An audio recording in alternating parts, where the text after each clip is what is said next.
जैसे कई क्या कहते हैं, भाई भगवान पाना तो विश्वास की बात है, विश्वास कर लो भगवान मिल जाएगा। चाहे किसी पर कहते हैं, चाहे पत्थर पर विश्वास कर लो वो भी भगवान बन जाएगा। कमाल की बात कर देते हैं, कति बालकों वाली बात कर रखी है।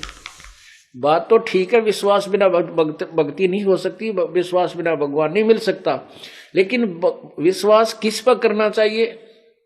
अब जोटे पर विश्वास कर ले क्या दूध देगा और उन्हें खूब बाखर खवावे, बिनोड़े गिरे, वो कुछ भी ना दे, वो तो कुआ दे ही और तोड़ देगा किसी दिन।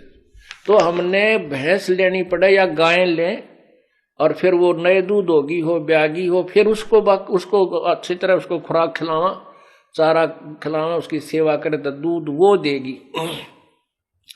विश्वास भी उसी चीज पर करे जो विश्वास जिससे वो वस्तु प्राप्त होनी। जैसे बबूल बो के कीकर का बीज बीज के और उस पर आम का विश्वास करके उसकी सेवा करें जावे, वो पूजा करने से बबूल बड़ी तो हो जाएगी उसकी सिंचाई करने से, लेकिन वो आम नहीं लगेंगे उसके। आम का बीज बीज जाए पूरी वेरीफाई करके कि वो आम का बीज है, और उस आम के बीज को बीज के फिर उसकी पूरी सच्ची श्रद्धा से और पूरे विश्वास से कि इस पर आम लगेंगे, उसकी सच्चाई करे तो फिर लगेंगे। आम के बीज ने बीज के फिर विश्वास करे अटल और सेवा करे पूरी जो उसकी बता रखी है, फिर समय आने पर उसको फल लगेंगे। ऐसे ही सत्य नाम यानी सच्चे नाम का जाप करे, पूरे संत से लेकर पूरी मर्यादा में रहते हुए पूरे ज्ञान से परिचित होकर के, और फिर पूर्ण विश्वास से भक्ति करे, फिर देखो क्यों ना फल मिलेगा। क्यों कैसे नहीं भगवान मिलेगा, मिलेगा विश्वास से। अब नकली नाम दे रखे हैं, बबूल का बीज दे रखा है, उस पर विश्वास करें बैठे भगत। अब 40-40 साल अपनी बर्बाद जिंदगी करके वापस यहाँ आ रहे हैं, रो रहे हैं उस गए हुए समय को और कोस रहे उन अज्ञानियों को जिन्होंने जीवन बर्बाद कर दिया, उन संतों ने।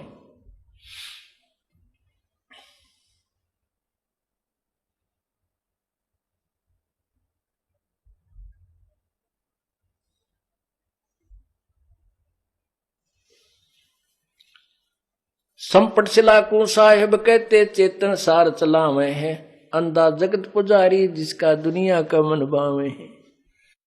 ऐसी उल्टी साधना बता दी, पत्थर का भगवान बना दिया, कहते इसकी पूजा कर लो बस इसी से मोक्ष हो जाओगे। अरे नहीं, परमात्मा कहते हैं मूर्ति भगवान की बुरी नहीं, लेकिन उस मूर्ति की पूजा व्यर्थ है। पुण्यात्मा,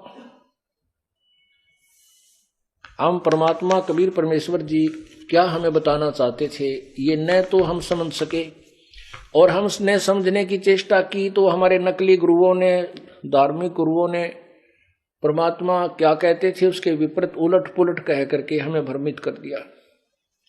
परमात्मा मूर्ति के विरोधी नहीं थे, मूर्ति पूजा के विरोधी थे, उसको निषेध बताते थे। जैसे आपके पास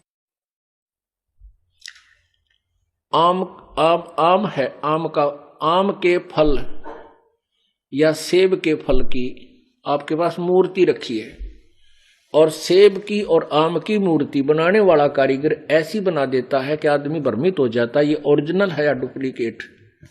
परमात्मा कबीर परमेश्वर जी मूर्ति के विरोधी नहीं थे, मूर्ति पूजा को निषेध बताते थे।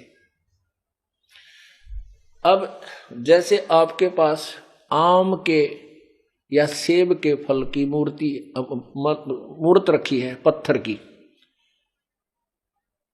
और वो इतनी अच्छी होती है, बनाने वाले ने इतनी कारीगरी दिखा रखी होती है कि आदमी को ये भ्रम हो जाता है ये सचमुच ओरिजिनल है या डुप्लीकेट।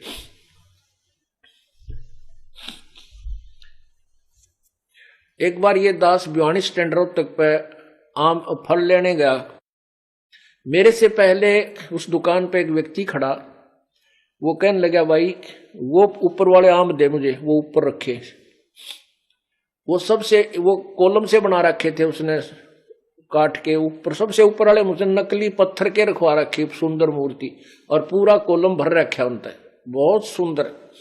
नीचे वाले तो शाम का समय था, वो सारे तकरीबन खरीदने वालों ने छांट छांट कर खरीद लिए थे, वो फिर थोड़े बहुत रह रहे थे, वो अच्छे नहीं लग रहे थे देखने में।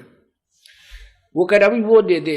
वो फिर उन्हीं में से चुग चाक के वो छाट छूट के उसके चढ़ाने लगा, तोलने लगा। उन्होंने बोला भाई मेरी बात सुन, पैसे कितने ले ले पर वो दे दे। वो आदमी खड़ा हुआ, उन्हें ठा के एक पत्थर का वो तार काम उसके हाथ में धर दिया, वो किलो पक्का का।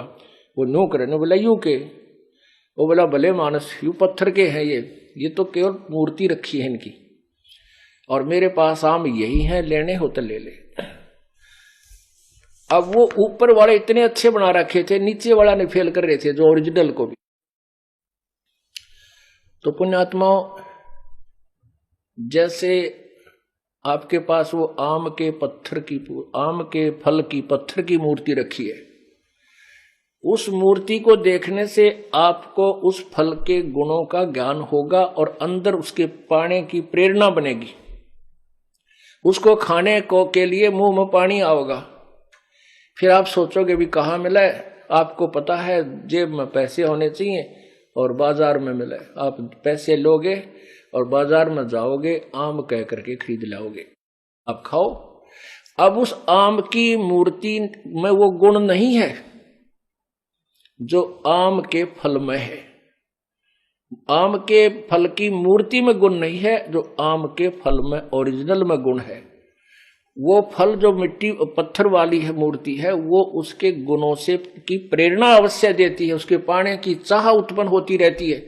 इसलिए मूर्ति बुरी नहीं है, लेकिन वो मूर्ति वाला फल मिलेगा कैसे, उस विधि का पता होना चाहिए। पहले मजदूरी करे, मजदूरी करके पैसे जेब में ले और फिर बाजार में जावे और मंडी से फिर आम तो लेकर फिर गट्ट